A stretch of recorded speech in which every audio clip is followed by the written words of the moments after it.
បាទសួស្តីបងប្អូនអរគ្នាវិលជួបគ្នាសារជាថ្មីជាមួយនឹង Team Trade Goal អញ្ចឹងសម្រាប់ថ្ងៃនេះថ្ងៃទី17ខែ3ឆ្នាំ2025ទៅលើការ trade ណាហើយនេះគឺជាការវិភាគរបស់ខ្ញុំទៅលើតម្លៃហាងឆេងមាសបាទទៅលើតម្លៃហាងឆេងមាសអញ្ចឹងសម្រាប់តម្លៃបច្ចុប្បន្ននេះគឺនៅ5034បាទដុល្លារនៅក្នុង1អោនសម្រាប់តម្លៃហាងឆេងមាសរបស់យើងហើយសម្រាប់ទិសដៅខ្ញុំមើលឃើញថាគឺជាទិសដៅ down trend នៅក្នុងលំហូរទិសដៅធំup trend អញ្ចឹងតម្លៃហាងឆេងមាស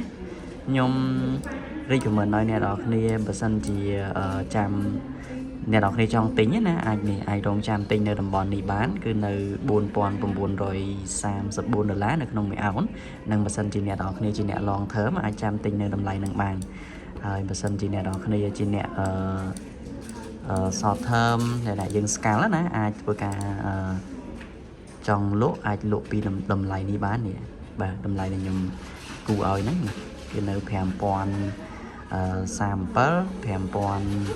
ហ្នឹងអ្នកនរគ្នាអាចលក់បានในតម្លៃហ្នឹងណាហើយតម្លៃនេះដែលយើងចាំទិញឡើងគឺនៅ4934ដុល្លារនៅក្នុង1អោន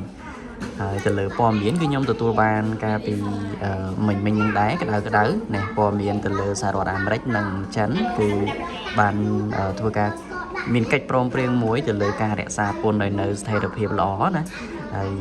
អញ្ចឹងខ្ញុំគិតថាព័ត៌មាននេះអាចនឹងជះឥទ្ធិពលខ្លះដល់តម្លៃទីផ្សារមានការធ្លាក់ចុះដែរ